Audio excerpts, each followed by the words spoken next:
Alhamdulillah wassalatu wassalamu ala Rasulillah. Asyhadu an la ilaha illallah wahdahu la syarikalah wa asyhadu anna sayyidina Muhammadan abduhu wa rasuluh. Wa ba'du qala Allah Ta'ala fasbir fa innallaha yuhibbus sabirin. Shadaqallahul azim.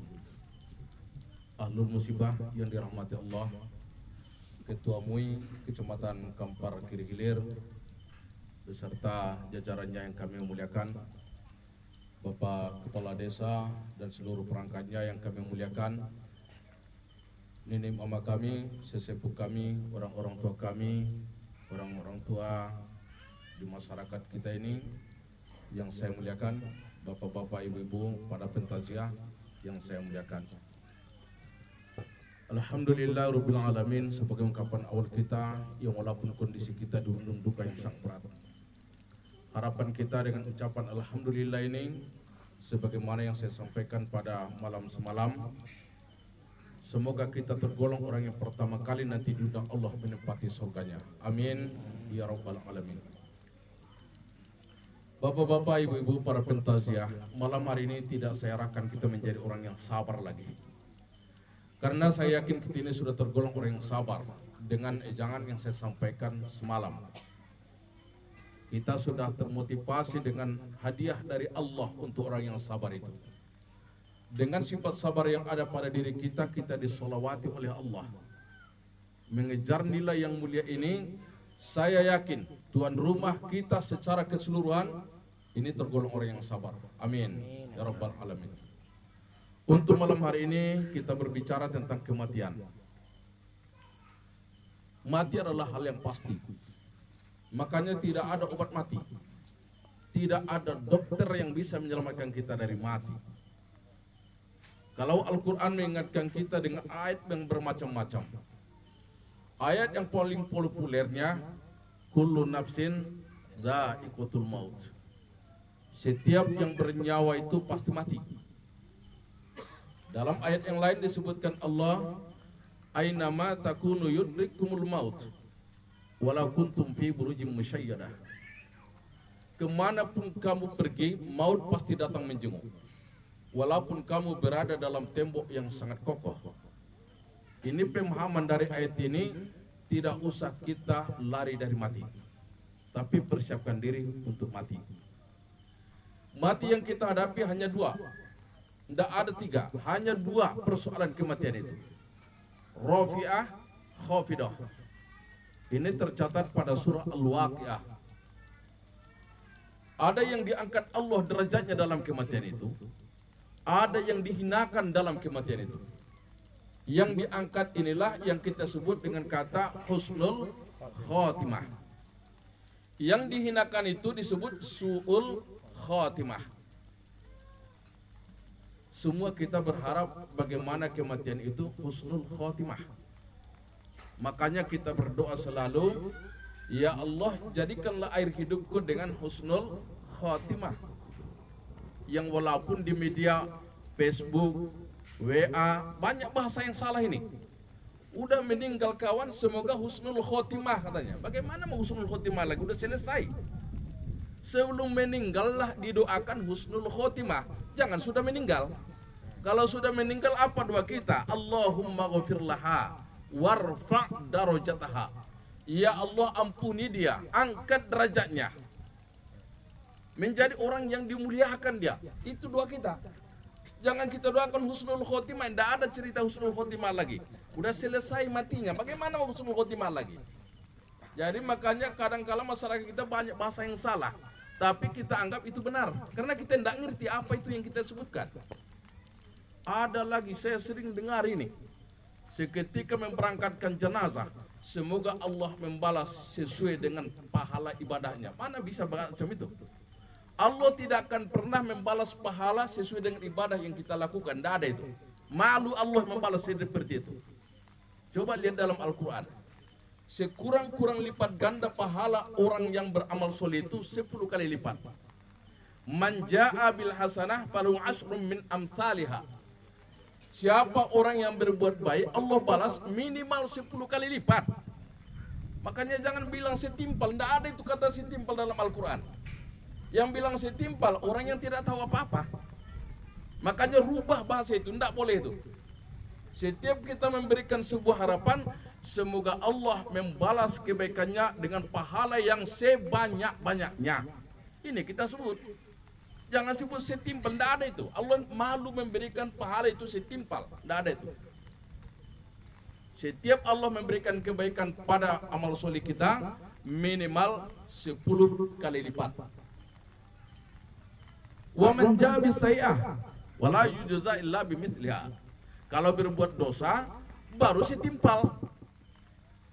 Kalau berbuat dosa setimpal. Tapi kalau berbuat pahala minimal 10 kali lipat. Makanya kalau kita berbicara masuk surga itu, sebenarnya peluang masuk surga lebih dekat dari peluang masuk neraka. Tapi kenapa lebih banyak orang masuk neraka? Karena banyak orang yang kafir. Kalau banyak yang beriman, aman itu, penuh nanti surga. Tapi banyaknya aku tengok yang Islam katanya. Ada katanya Islam tapi tak pernah sholat. Macam mana mau masuk surga? Kadang-kala harapan kita masuk surga tidak tanggung-tanggung. Tapi kita membuktikan Islam aja tidak bisa. Jadi untuk itulah, untuk malam hari ini perbaikan bahasa kita pertama ini. Jangan lagi kita sudah meninggal didoakan husnul khotimah. Tidak ada itu. Mendoakan husnul khotimah kapan? Sebelum meninggal. Setelah meninggal apa doa kita? Allahumma ghafir laha atau Allahumma ghafir lahu. Ampuni dia. Itu lagi doa kita. Jadi kebetulan yang kita lihat tadi ada 2 kematian, rafi'ah, khafidah. Siapa itu yang rafi'ah, yang Allah angkat derajatnya? Yang Allah angkat derajatnya tentunya amanu wa amilus solehah. Orang yang beriman dan beramal soleh. Mudah-mudahan almarhumah ini tergolong orang yang beramal soleh. Amin ya rabbal alamin. Saya kenal banyak tentang almarhumah ini, yang walaupun tidak begitu dekat, tapi saya banyak kenal. Karena di dalam persulukan kami sering ketemu. Makanya saya tahu siapa beliau. Alhamdulillah, beliau banyak beramal soleh. Harapan kita, beliau ini tergolong orang yang rafi'ah, yang Allah angkat derajatnya di hadapan Allah. Amin ya rabbal alamin. Yang khafidah siapa? Orang yang beramal soleh tapi tidak beriman. Siman juntak, kalau dia belum bersyahadat, berimpak pun dia 5 triliun, itu tidak akan rafi'ah. Si Aseng, dia bangun masjid, tapi dia belum bersyahadat, itu tidak akan rafi'ah. Kunci dasarnya, alladzina amanu wa amilus solihat. Dia itu orang-orang yang beriman dan mereka beramal soleh. Makanya warga Sungai Peta ini, saya tahu saya di sini orang beriman semua ini. Tinggal beramal solehnya lagi kurangnya. Kau tahu beramal solehnya kurangnya? Seramai masyarakat di Sepeta ini, sholat maghrib tadi hanya 2 saf, itu pun tidak penuh. Oke, ditarik ke sini separuh. Kan gitu, separuh di sini. Saya yakin lebih lagi 2/3 lagi yang tidak ikut tadi sholat. Saya bukan menjelek-jelekan ini cerita fakta kita ini. Hah? Masjid ada 4. Oh 4 ya. Oh alhamdulillah. Kalau begitu berarti penuh nih. Saya sangka aja itu masjidnya. Alhamdulillah. Jadi persoalan kita tadi amanu wa amilus soleh, berarti lengkap. Kalau kita sudah beriman, kita beramal soleh, insya Allah kematian itu akan husnul khotimah. Di dalam husnul khotimah itu ada yang dapat jaminan masuk surga. Penjaminnya bukan ustaz, tapi siapa? Langsung Rasulullah yang mengakhiri hidupnya dengan kalimah la ilaha illallah. Itu janji Rasulullah, dakhulal jannah, dia itu pasti masuk surga. Makanya setiap ada orang yang sakit berat, laqinu mautakum la ilaha illallah. Kita ajarilah itu orang yang mau mati ini dengan kalimah La ilaha illallah. Jangan dipakai bahasa yang aneh-aneh. Kadang-kala mengajari orang mau meninggal pun, jangan lupa bu ya, jangan lupa. Mana lagi mengerti kawan lagi? Kawan aja sudah sakarot. Sakarot itu artinya apa? Hilang kendali. Kalau bahasa mudahnya mabuk. Itulah arti sakarot itu. Dia sudah hilang kendali, diingatkan lagi dengan bahasa aneh. Jangan lupa ya, ingat, ingat katanya. Macam adu pula janji dia. Jangan pakai kalimat itu, tidak boleh. Karena ini sudah terbiasa saya dengar ini. Makanya kita hilangkan hal-hal yang tidak benar. Yang dianjurkan oleh Rasulullah, laqinu mautakum la ilaha illallah. Ajari orang yang mau meninggal ini dengan kalimat la ilaha illallah. Ini yang kita sebutkan terus ke telinganya, la ilaha illallah. Sehingga respon terjadi. Apakah semua orang yang diajari dengan la ilaha illallah nyambung? Tidak. Ada yang Allah putus sinyalnya. Diputus Allah sinyal itu. Dia tidak bayar pulsa selama hidup. Sama halnya handphone. Coba handphone kita itu tidak isi-isi pulsanya. Tidak isi. Mulai beli ini nomor, tidak pernah diisi pulsanya. Pas saya beli nomor, saya bilang sama Pak Ketua MUI kita, Pak Ketua MUI, nomor saya 0812761096, disimpannya di HP dia. Tapi sejak saya beli ini nomor, tidak pernah saya isi bertahun-tahun. Di saat Pak Ketua MUI mengkontak saya, nomor pas, tidak akan lari, pas nomor itu. Sekali yang menjawab bukan Ustadz Ali Arfan, tapi yang menjawab cewek. Apa kata cewek itu? Maaf, nomor yang Anda maksud telah diputus, katanya. Selesai. Begitu kita dalam hidup ini, tidak ada bedanya. Kalau kita tidak isi pulsa ibadah dalam hidup kita ini, pas mau mati ditalkinkan, tidak akan nyambung. Tidak akan nyambung. Saya banyak contoh, saya menghadapi orang mau meninggal bukan satu dua, berpuluh saya hadapi orang-orang sakarat. Karena di Pekanbaru itu sudah trennya, setiap orang mau meninggal panggil ustadz dulu. Kalau dulu orang mau meninggal, anaknya yang membimbing, istrinya yang membimbing, suami yang membimbing. Kalau sekarang enggak, tren di Pekanbaru panggil ustadz. Kenapa begitu? Enggak pandai dia mentalkinkan ayahnya. Yang pandai dia apa? Menghabiskan harta ayahnya. Itu yang pandai dia. Macam mana mau dibilang? Jadi di saat sakarat, saya pernah kejadian di Santa Maria. Dikala itu saya dipanggil jam 3 malam menjelang subuh. Digedor-gedor orang itu pagar kita, saya sangka perampok. Tapi apa yang mau dirampok? Ya tak ada harta saya pikir. Saya intip dari jendela, ada orang turun dari mobil. Akhirnya saya buka pintu. Ada apa? Ustaz tolong dulu lah, kita ke rumah sakit. Ada apa? Ayah saya sudah berat penyakitnya. Ya tunggu sebentar, beruduk saya dulu. Habis berduduk kami berangkat. Sampai di tempat saya tengok bapak itu memang udah berat. Saya bilanglah sama si anak, talkinkanlah ayah kita ini. Ustadz lah, kata dia. Saya bilang, anak lebih abdol. Anaknya lah yang mentalkinkan. Apa kata si anak yang paling tua? Ustadz lah lebih abdol, kata dia pula.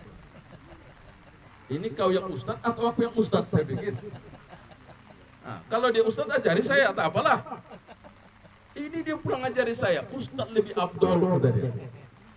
Akhirnya daripada bercakap, biarlah ku talkinkanlah, ku bilang.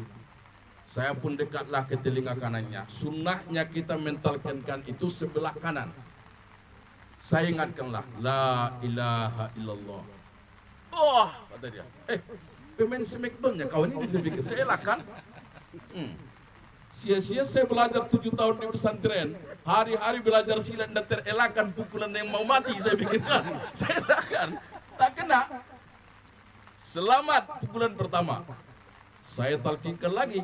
La ilaha illallah. Oh, kata dia. 2 kali tidak kena, ketiga kalinya bisa-bisa kena ini, saya pikir. Akhirnya pun saya tak mau lagi ketiga. Aku bilang sama anaknya, kaulah yang mentalkinkan. Bilang. Ustadz lah, Ustadz lebih abdol, kata dia pula. Ini kacau cerita ini, saya bilang. Akhirnya beralihlah saya kiri. Dari kiri saya talkinkan lagi. La ilaha illallah. Tenang.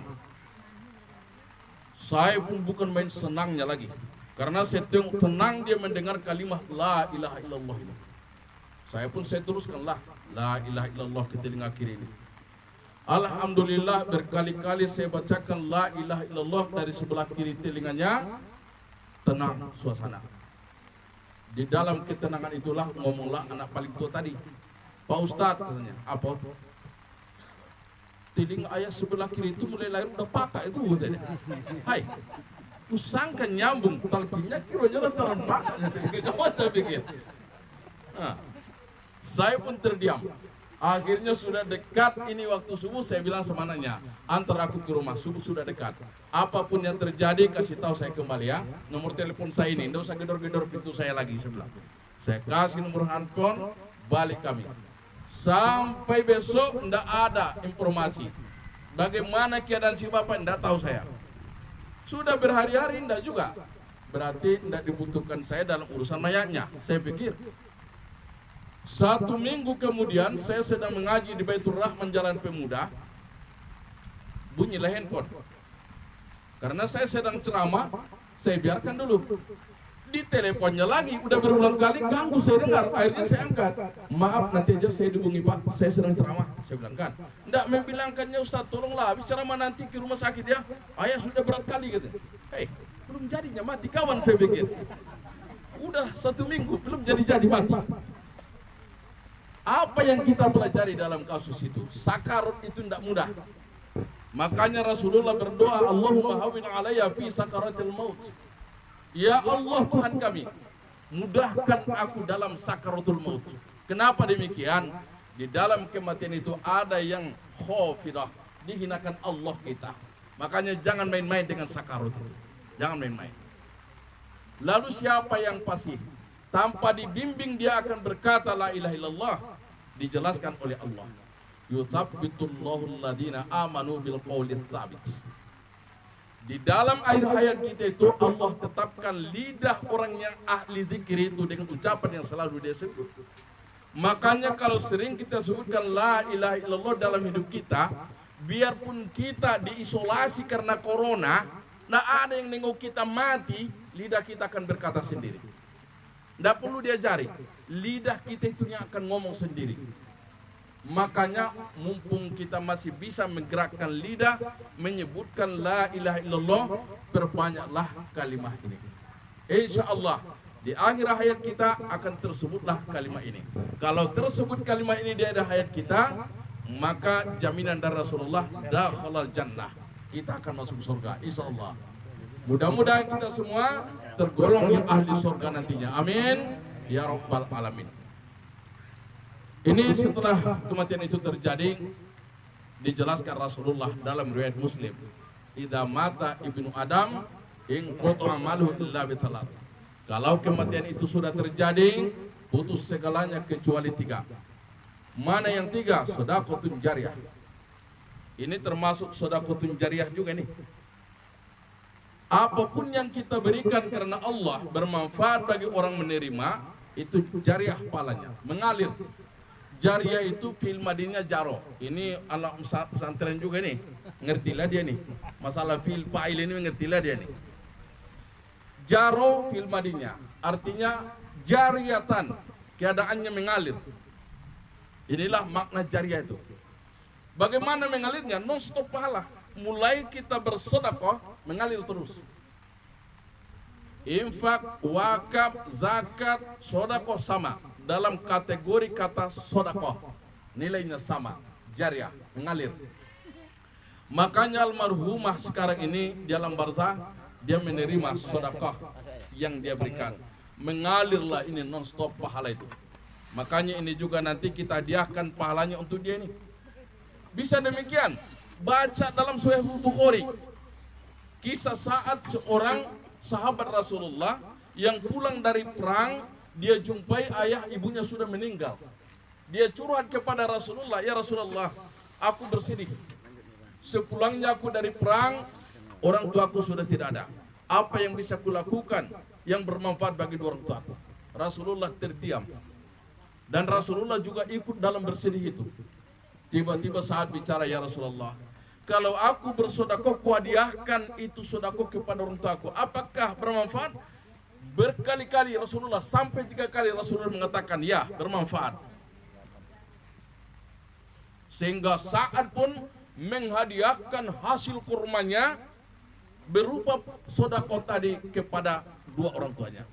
Dan Rasulullah mengaminkannya. Makanya kita selaku anak, jangan kita aja yang kita pikirkan. Kita bisa seperti ini karena perjuangan ayah ibu kita. Mana tahu dulu orang tua kita tidak sanggup bersedekah menyelamatkan kita. Sekaranglah saatnya kita berikan sedekah itu untuk mereka.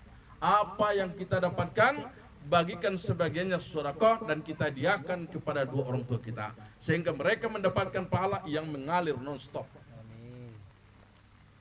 Yang kedua, ilmu yang tafa'ubi, ilmu yang bermanfaat kita ajarkan. Apapun nama ilmunya. Tidak harus jadi ustaz. Seorang guru TK pergi dia ngajar. Dia ajarkanlah anak TK, tamanku taman kanak-kanak. Apakah dapat pahala? Dapat. Mengalir pahalanya. Jalan terus. Jangankan itu. Kita ajari aja orang masak makanan. Mengalir nanti pahalanya. Saya buat satu gambaran. Si Butet datang ke Pekanbaru. Di Pekanbaru sampai ke Sungai Pagar, Sungai Petai. Itu kan pada umumnya bukan orang Tapanuli. Tapi tiba-tiba si Butet tadi rupanya dapat jodoh di Pekanbaru ini. Si Butet kalau aslinya dia dari Tapanuli, masakan yang dia pandai hanya masak pucuk ubi tumbuk. Tahu ibu pucuk ubi tumbuk kan? Itulah keahlian si Butet itu. Sementara orang Sungai Pagar tidak itu kesukaannya. Rendang, malah nyambung. Ketemulah si Butet dengan si Buyung yang berbeda selera. Kalau satu hari dimasak si Butet itu pucuk ubi, masih dipuji si Buyung itu. Mantap punya istri si Butet, pandai masak pucuk ubi tumbuk katanya. Tapi bisa bayangkan, kalau setengah tahun si Butet masak pucuk ubi tumbuk, apa kata si Buyung? Mampus punya istri si Butet. Tai kabau taruhi kulai kata dia. Sehingga ibu ajarilah si Butet ini masak rendang, pandai dia. Sekali pulang si Buyung ini motong karet, masih di depan pintu tercium bau rendang. Rendang dengan pucuk ubi kan berbeda itu. Kalau pucuk ubi di atas meja pucuk ubi kita di sini belum tercium baunya. Tapi kalau rendang dimasak di dapur di halaman tercium baunya. Makanya si Buyung pun pas dia rasakan itu aroma rendang, naik selera langsung. Masuk ke rumah makan tambu ampe. Biasanya makan ngamik-ngamik, ini tambu ampe. Betapa besarnya pahala ibu yang mengajari masak rendang tadi. Bisa bayangkan itu. Makanya jangan pelit kita dengan ilmu. Yang terakhir, awaladun solehun alladhi yad'ulah.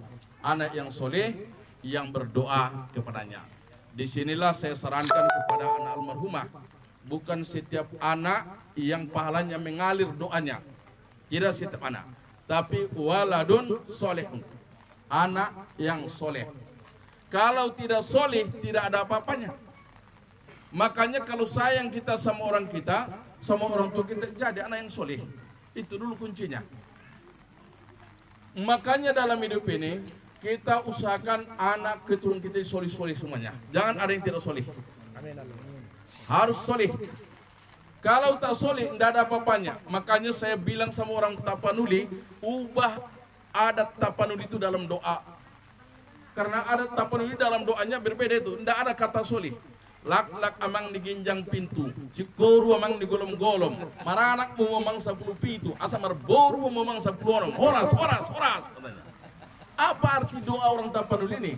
Mudah-mudahan kau nanti punya anak 17 laki-laki, anak perempuan 16, 33. Coba bayangkan. Tak ada doanya soli-soli. Kalau tidak ada soli, apa gunanya ini anak 33? Yang penting soli, itu dulu. Kalau seandainya tak ada anak kita yang soli, bersahabatlah dengan orang yang soli. Karena orang yang soli itu tidak harus anak kandung. Kalau kita lihat dari sisi bahasa, ini tidak dipakai isim ma'rifat oleh Rasulullah, tapi dipakai isim nakirah. Saya senang saya ceramah ini, kenapa? Di samping saya ahli bahasa. Ada di sini ahli bahasa. Kalau salah nanti dia tegur saya itu. Tapi jangan salahkan sekarang, nanti salahkan. Waladun itu isim nakirah, maknanya secara umum siapapun orang yang solih berdoa bermanfaat. Makanya nanti doa kita ini akan dipimpin oleh ketua MUI. Insya Allah kita aminkan rame-rame, kita demo kepada Allah. Semoga almarhumah diampuni dosanya, diangkat derajatnya, dijadikan kuburnya sebuah taman dari taman surga. Amin ya rabbal alamin. Karena kita dihukum oleh waktu, untuk kesempatan ini tausiah saya. Harapan saya apa yang saya sampaikan bukan penghibur telinga, tapi diamalkan bersama. Demikian saja, kurang lebihnya mohon maaf. Billahi taufiq wal hidayah. Wassalamualaikum warahmatullahi wabarakatuh.